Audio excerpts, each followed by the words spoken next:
자, 여러분 안녕하세요. 자, 오늘은 우리가 11단원 법에 관련해 가지고 법이랑 법의 의미와 목적, 그리고 법의 종류와 특징, 그리고 마지막으로 재판의 의미와 공정한 재판을 위한 제도까지 해 가지고 배웠었는데, 자, 이렇게 11단원 총괄 평가하는 시간을 갖도록 하겠습니다. 자, 선생님이 시간표에 올려둔 한글 문제를 다운받아 가지고 풀어본 뒤에 선생님이랑 같이 한번 정답을 맞춰보면 좋을 것 같아요. 자, 한번 시간을 줄 테니까 지금부터 문제를 한번 잘 풀어보도록 합시다. 자, 잘 풀어봤나요? 네. 자, 잘 풀어봤으면 한번 선생님이랑 같이 풀어볼까? 자, 먼저 보자. 1번. 자, 가, 나에 대한 설명으로 옳은 것은, 자, 가는 법이고 나는 도덕이 나와 있네. 자, 법과 도덕 해가지고 우리가 첫 시간에 202쪽, 203쪽에서 배운 내용이죠. 해서 법과 도덕을 우리가 비교할 수 있어야 된다 그랬어. 자, 한번 비교를 해볼까? 일단은 자, 법과 그리고 도덕. 자, 두 가지는 좀 차이가 좀 있죠. 자, 법 같은 경우는 규율 대상이 어떻게 됐었어? 그렇지. 행위의 결과를 중요시 여겼고, 도덕 같은 경우는 결과가 아니라, 그쵸, 행위의 동기, 동기를 중요시 여겼었지. 자, 그리고 법의 특성이라고 하면은 법 같은 경우는, 자, 강제성을 띠고 있었고, 도덕 같은 경우는 강제성을 띱니까? 아니죠. 그 개개인의 자율에 맡겨 양심의 가책이라든지 이런 양심이나 이렇게 해서 자율적으로 맡긴다는 것이 특징이었어. 자, 법을 어기게 되면 어떻게 돼? 어떠한 처벌을 받게 돼? 그치. 법을 어기게 되면은 국가에 의한 제재, 처벌을 받게 됩니다. 법에 의한 처벌을 받게 되고 도덕을 만약에 어겼다 하게 되면 처벌을 받습니까? 아니죠. 도덕 같은 경우는 어겼다고 해서 법적으로 처벌을 받는 게 아니라 그냥 개개인의 양심의 가책을 느낀다든지 아니면은 사회적인 비난을 받는다든지 이런 정도의 대가가 따른다는 것을 우리는 지난 시간에 공부를 했었습니다. 자, 한번 같이 한번 봐볼까?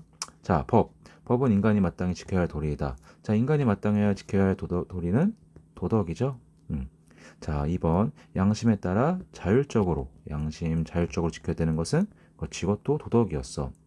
자, 법은 지키지 않으면 국가로부터 제재를 받는다. 그렇지, 법입니다. 자, 도덕은 행위의 결과를 중시한다. 행위의 결과를 중시했던 건 뭐였지? 법이었어. 도덕 같은 경우는 동기를 중요시 여긴다 그랬지? 자, 도덕은 사회 구성원이라면 반드시 지켜야 할 규범이다. 이것 또한 법이야. 도덕은 지켜도 그만 안 지켜도 그만인 그건 맞지? 양심의 가치, 양심에 따라서 하는 행동이기 때문에. 그래서 정답은 그렇지. 3번이 되겠습니다. 자, 다음 문제를 보자. 자, 다음 내용을 통해 알 수 있는 법의 궁극적인 목적으로 가장 적절한 것은, 자, 법은 사람들이 노력한 만큼의 대가를 받을 수 있도록 개인의 권리를 보호해주고, 자, 다른 사람에게 피해를 준 사람을 제재한다. 이처럼 법은 사람들을 같은 것은 같게, 다른 것은 다르게 대우함으로써 모든 사람이 차별받지 않고 공평한 기회를 얻을 수 있도록 도와준다. 어. 자, 법의 궁극적인 목적 해가지고 우리 법의 목적 5가지를 한번 공부를 했을 텐데, 교과서 한번 204쪽을 펴볼까? 204쪽을 펴보면은, 자, 분쟁 해결과 권리 보호, 그리고 사회 질서 유지, 그리고 정의 실현과 공공복리 추구 해가지고 법의 목적 크게 5가지로 우리가 공부를 했습니다. 자, 그렇다면 여기서 말하고 있는 차별받지 않고 공평한 기회를 얻을 수 있도록 도와준다는 것은 어떤 목적에 해당을 할까? 정답을 아는 사람? 그렇지. 자, 정답은 바로 정의 실현이었죠. 자, 교과서를 보면 나와 있어. 205쪽을 펴볼까?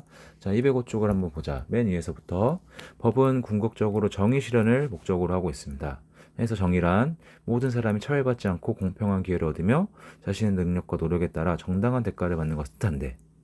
그쵸? 자, 그래서 밑에가 정답이 나와 있죠. 법은 노력한 만큼의 대가를 받을 수 있도록 개인의 권리를 보호하고 다른 사람에게 피해를 준 사람을 제재함으로써 정의로운 사회를 이루고자 한다. 그렇죠? 여기 나와 있는 대로 개인의 권리를 보호하고 피해를 준 사람에게 제재를 가한다. 그것은 다 뭐와 관련돼 있다? 정의를 실현하는 것과 관련돼 있다. 해서 정답은 2번이 되겠습니다. 나머지도 다 법의 목적에는 똑같아. 자, 권리 보호라든지 그리고 분쟁 해결과 예방 또 법의 목적에 해당되겠고, 그리고 사회 질서 유지, 나쁜 행동이나 이런 것들로 사회적인 문제가 발생하지 않도록 사회 질서를 유지하는 것도 법의 목적이었고, 그리고 공공복리를 추구한다는 것도 다 법의 목적이었습니다. 그래서 우리 법의 목적 5가지 기억을 해두자. 자, 첫 번째는 뭐였어? 분쟁 해결과 그리고 권리 보호. 자, 두 가지로 나눌 수도 있겠다. 분쟁 해결과 권리 보호. 자, 그럼 세 번째로는 뭐가 있었어? 그렇지. 사회 질서를 유지해주는 기능을 하게 되는 거고, 자, 네 번째로는 그렇지. 방금 전에 봤었던 정의를 실현하는 기능을 한다. 다섯 번째로는 그렇지. 공공 복리를 추구하는 역할도 한다는 것이었죠. 그래서 법의 목적 다섯 가지를 꼭 기억해 둡시다. 자, 3번 해볼까? 다음 밑줄 친 부분이 의미하는 것은 법과 정의를 상징하는 서양의 정의 여신상은 두 눈을 천으로 가리거나 감고 있으며 한 손에는 저울을 다른 한 손에는 그렇지 칼을 들고 있다. 반면 우리나라의 정의 여신상은 한 손에는 저울을 다른 한 손에는 법전을 들고 있다. 자, 밑줄 친 부분이 의미하는 것. 자, 칼이 의미하는 것은 뭘까? 자, 교과서를 보면 205쪽에 보면은 우측 상단에 보면 서양의 정의 여신상과 우리나라의 정의 여신상이 나와 있죠. 둘이 공통점도 있는데 차이점도 있어. 일단은 공통점 같은 경우는 어떨까? 자, 공통점이라고 하면 저울을 들고 있는 걸 할 수 있겠다. 자, 저울이 의미하는 것은 뭘까? 여기서 말하고 있는 저울. 저울이 말하고 있는 것은 그렇지. 평등을 말하지. 법 앞에 누구나 평등한다는 거야. 어느 한쪽으로 기울어지지 않는 공평한 평등함을 의미하는 것이 바로 저울입니다. 자, 그러면 서양의 정의 여신상에 들고 있는 칼은 뭘까? 칼은 그렇지. 법이 갖고 있는 강제성을 뜻하고 있죠. 칼로서 강제성을 뜻하고 있습니다. 자, 그렇다면 우리나라 정의 여신상에 들고 있는 법전은 무엇을 의미할까? 교과서에 나와 있듯이 법전 같은 경우는 그 법전에 나와 있는 규칙과 기준의 적용을 명확히 하겠다라는 것을 말하고 있는 거지. 그러기 위해서 법전을 들고 있어. 모든 것을 임의대로 판단하는 게 아니라 들고 있는 이 법전을 가지고서 이 근거를 통해서 법을 적용시키겠다라는 것을 말하고 있습니다. 그래서 여기서 말하고 있는 칼이 의미하는 것은 법의 강제성을 의미하고 있다. 그래서 정답은 1번이 되겠습니다. 어렵지 않죠? 자, 그럼 다음 문제로 넘어가 보자. 자, 기억의 영역에 속하는 법이 아닌 것은, 자, 여기서부터는 법의 종류와 특징 해가지고, 자, 206쪽으로 넘어가면 좋을 것 같아요. 자, 우리가 여기서는 공법과 사법을 공부했었을 거야. 자, 공법과 사법. 한번 기억하고 있는지 한번 볼까? 자, 공법. 자, 잠시만. 자, 공법을 먼저 보자. 공법이 의미하는 것은 뭐였어? 그렇지. 개인과 국가 간, 그리고 국가기관 상호 간의 공적인 생활관계를 규율하는 것을 우리가 공법이라 그랬지. 그럼 기억에 들어가는 것은 공법이 되겠고, 그럼 공법의 영역에 속하는 법이 아닌 것을 물어보고 있잖아. 자, 그럼 공법에 속하는 법들은 뭐가 있을까? 자, 일단은 그렇지. 가장 위에 있는 법인 헌법이 있습니다. 자, 헌법이 있고, 또한 이 헌법을 기준으로 해서 벌을 내리는 형법도 있고, 그리고 행정과 관련된 법을 다루는 행정법, 그리고 마지막으로 자, 형사소송법, 법원에서 판결 낼 때 사용되는 형사소송법, 그리고 개인 간의 소송에서 일어나는 민사소송법까지 해서 5가지가 이 공법에 들어간다 그랬어. 자, 그럼 여기에 속하지 않는 법은 뭘까? 자, 민법 들어가나요? 아, 민법 아니네. 정답은 1번이네. 자, 공법에는 헌법도 들어가고 있고, 형법도 들어가고 있고, 그리고 행정법, 민사소송법, 추가로 자, 형사소송법까지 들어간다고 했어. 그래서 공법에는 5가지가 들어간다. 자, 그렇다면은 공법을 알아봤으니까 사법에는 뭐가 있을까? 자, 사법 같은 경우는 여러분, 아까 공법 같은 경우는 개인과 국가 간 또는 국가 상호기관 간에 일어나는 그 관계를 규율하는 것을 공법이라 그랬지. 자, 사법 같은 경우는 뭐야? 이런 국가나 공적인 역할 같은 그런 거에 있어서의 부딪힌 걸 가지고 사는 게 아니라 개인과 개인, 그렇지. 이런 사적인 생활관계를 규율하는 것을 우리가 사법이라 그랬지. 그리고 이런 사법에 들어가는 것은 크게 민법, 개인과 개인의 재산이나 아니면 가족관계 뭐 이런 것들을 다루는 것을 바로 민법이라고 할 수 있었고, 나머지 하나는 상법이라 그래서 자, 기업을 중심으로 해서 이런 기업들 간의 이런 상거래나 이런 것들에서 문제가 발생할 때 적용하게 되는 상법이 있었습니다. 자, 그래서 사법에는 크게 민법과 상법이 포함된다는 걸 알 수가 있어. 자, 여기서 민법 같은 경우는 공법이 아닌 사법에 속함으로 정답은 1번입니다. 자, 다음 문제를 보자. 자, 다음과 같은 상황에서 적용될 수 있는 법의 종류는, 자, 경신이는 사랑하는 수연이를 만나 결혼을 하기로 약속했다. 두 사람은 결혼식을 올리고 신혼여행을 다녀온 다음에 혼인신고를 하기로 하였고, 서로 부양하고 협조하며 행복한 결혼 생활을 하기로 하였다. 자, 이렇게 본다면 무엇일까? 그렇지. 개인들 간에, 개인과 개인 간의 문제잖아. 자, 여기서 말하는 누구와 누가 만난 거야? 경신이와 수연이가 만나서 개인과 개인이 만나서 부부를 이루었죠. 결혼을 통해서.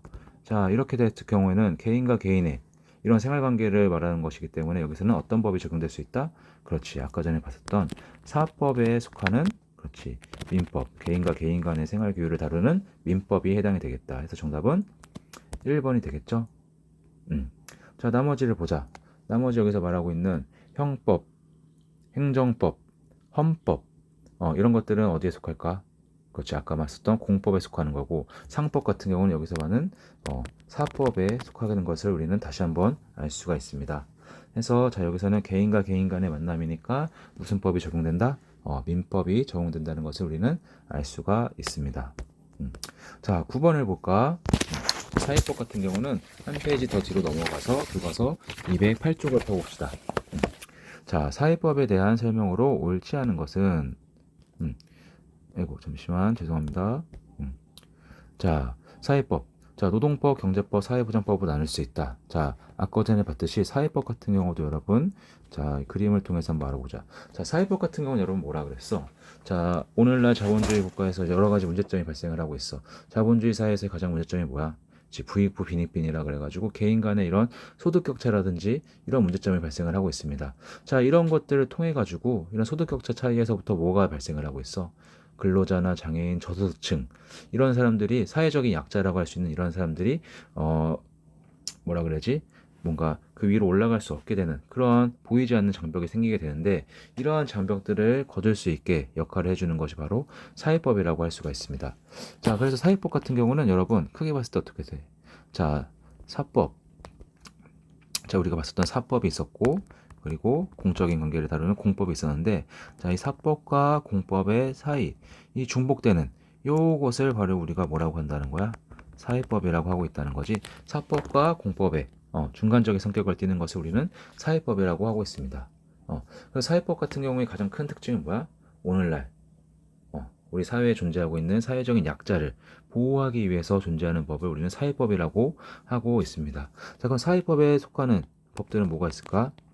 자, 첫 번째로는 노동법, 근로자들을 위한 노동법이 존재를 하고 있고, 두 번째로는 경제법, 우리 사회에 이런 경제에서 큰 역할을 하는 기업들이 있을 거 아니야. 그럼 기업들 간에서 경제 활동을 함에 있어서 잘못된 것은 없는지, 불법적인 일을 저지르지 않는지 이런 것들을 다스리기 위해서 경제법을 두고 있고, 그리고 마지막으로 우리 이런 소득 격차라든지 이런 빈부의 차이로 인해서 가난하거나 아니면 조금 사회적인 약자들 이런 사람들을 보호해주기 위한 법. 어떤 법이 있어? 그렇지. 사회보장법이 존재를 하고 있죠. 그래서 사회법에는 크게 세 가지 법이 속해 있다. 자, 노동법, 근로자에 관한 법, 노동법, 그리고 경제법, 기업들 간의 경제 행위에서 잘못됨이 없게 하기 위해서 만들어진 법인 경제법, 그리고 복지를 위한 제도인 사회보장법이 존재를 하고 있습니다. 자, 그럼 여기서 사회법에 대한 설명으로 옳지 않은 것을 한번 찾아봅시다. 자, 노동법, 경제법, 사회보장법으로 나눌 수 있다. 그렇지, 맞아. 아까 전에 방금 봤듯이 노동법, 경제법, 사회보장법이 사회법에 속하는 걸 알 수가 있습니다. 자, 2번 국민의 사적인 생활 영역에 국가가 개입한 법이다. 그렇지, 방금 전에 봤었지. 자, 사법, 개인과 개인 간의 법인 사법과 국가, 공적인 관계에 있는 공법의 중간에 위치하고 있는 것이 바로 뭐라 그랬어? 그렇지, 사회법이라 그랬지. 그렇기 때문에 개인의 문제에 누가 개입을 할 수밖에 없어? 그렇지, 국가가 개입할 수밖에 없는 법이 바로 사회법입니다. 자, 3번 오늘날과 같은 복지국가에서는 그 중요성이 점차 줄어들고 있어? 아니지. 자, 사회법의 가장 큰 목적이 뭐라 그랬어? 사회적인 약자를 보호하기 위한 법이라 그랬죠. 그래서 오늘날과 같은 복지국가에서는 뭐가 더 중요시 여겨지고 있는 거야? 그렇지, 사회법이 점점 더 그 중요성이 커지고 있습니다. 자, 그래서 정답은 3번이 되겠다. 나머지도 한번 보자. 사회적 약자를 보호하고 국민의 인간다운 생활 보장을 목적으로 한다. 그렇지, 여기도 나와 있죠. 사회적인 약자를 보호하기 위해서 사회법이 존재하고 있다. 자, 5번 근대 자본주의 사회에서 나타난 문제점. 그렇지, 이런 빈부격차 또는 사회적인 약자들의 존재 이런 것들을 문제점을 해결하기 위해 등장했던 게 바로 사회법이라고 할 수가 있습니다. 정답은 3번. 자, 이렇게 해가지고 법의 종류와 특징에 관해서는 우리가 공법과 사법 그리고 사회법을 구분할 수 있어야 될 거야. 자, 잘 모르겠던 사람은 교과서를 다시 한번 샅샅이 훑어보고서 문제를 다시 한번 풀어보도록 합시다. 하고 209쪽에 있는 문제를 풀어보면 좀 더 이해하기가 수월할 거야. 알겠죠? 자, 이제는 뒤로 넘어가 봅시다. 자, 가와 나 사례와 관련된 사회법의 종류를 바르게 연결한 것은 자, 이어서 끝에 사회법에 관한 내용이죠. 자, 일부 기업들의 불공정 거래 행위를 규제한다. 여기서 말하고 있는 불공정 거래 행위는 뭐가 있을까? 담합. 가격을 담합하는 거지. 일정 수준 이상의 가격을 더 올리게 해가지고 그걸 단합시켜 버리는 거야. 누구 하나가 가격을 내려가지고 좀 더 많이 팔 수 있게 하는 게 아니라 모든 기업들이 다 일정 수준 이상의 높은 가격을 형성을 해가지고 자기들의 이익을 극대화하게 하는 것이 바로 담합이란 행위죠. 자, 이러한 불법적인 행위를 차단하기 위해서 만들어진 게 바로 사회법에 있는 거고, 사회법에서 말하고 있는 군법, 그렇지, 경제법이라고 할 수가 있는 것이죠. 자, 그렇다면 여기서 가는 경제법에 해당되겠다. 1번, 2번이 들어가겠네. 자, 2번 고령으로 생활이 어려운 국민, 사회적인 약자들, 사회적 저소득층 이런 사람들의 생계비를 지원하기 위해서 또 사회법이 역할을 하고 있죠. 여기서는 어떤 법, 사회법에 속하는 법 중에서도 이것이 바로 사회보장법이 해당이 될 것이야. 사회보장법에 해당이 된다.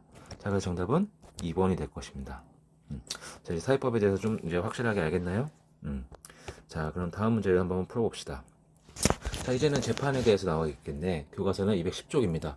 재판의 의미와 공정한 재판을 위한 제도. 여기에 관련된 문제인데 한번 보자. 자, 분쟁이 일어났을 때 이 분쟁 당사자들끼리 합의하여 평화적으로 해결하는 것이 가장 바람직하죠. 그치? 친구들끼리도 싸웠을 때 여러분, 친구들끼리 서로 합의하에 서로 화해해서 끝나는 게 가장 좋잖아. 그러나 이런 당사자들끼리 분쟁을 해결하기 어려울 경우는 뭐를 통해서 여러분 해결할 수밖에 없습니까? 자, 오늘날과 같은 법치국가 사회에서는 그렇지. 재판을 통해서 해결할 수밖에 없다. 자, 그러면 이 재판의 기능을 옳은 것을 골라보자는 거지. 자, 재판의 기능 어떤 것이 있습니까? 자, 1번 볼까? 자, 범죄 행위를 제재한다. 그렇지. 법이 있고 재판을 통해서 이 법을 저지른 사람의 제재를 가하잖아. 그렇지. 범죄 행위를 제재한다. 하는 것도 맞겠지. 정답이야. 자, 교과서를 보면 잘 나와 있어. 자, 교과서 211쪽. 위에 재판의 의미와 기능 그쪽에서 밑에서 5번째 줄을 볼까? 재판은 분쟁 당사자 간의 갈등을 원만히 해결하고 사회 질서를 어지럽히는 범죄 행위가 발생했을 때 뭐라고 나와 있어? 밑줄 쳐보자. 이를 제재함으로써 사회 질서를 안정적으로 유지하는 기능을 한다. 그렇지. 범죄 행위를 제재한다는 거야. 법이 있고 재판이 있기 때문에 이를 보고서 사람들이 범죄 행위를 저지름에 있어서 어때? 두려움을 가질 수도 있고 어려움을 겪어서 이제 포기할 수 있게 되는 것이. 자, 2번 법원의 지위를 강화한다? 재판이 있어가지고 법원의 지위를 강화하는 거야? 이건 전혀 상관없는 말이야. 자, 디귿을 보자. 국민의 이익과 권리를 보호한다. 그렇지. 재판이 있기 때문에 억울한 사연을 당한 사람들, 국민들 같은 경우도 재판을 통해서 그 억울함을 풀 수 있는 거고 자신들 국민들의 이익이라든지 권리를 법과 재판을 통해서 보호받을 수가 있는 거죠. 만약에 법이라든지 재판이 없으면 어떻게 돼?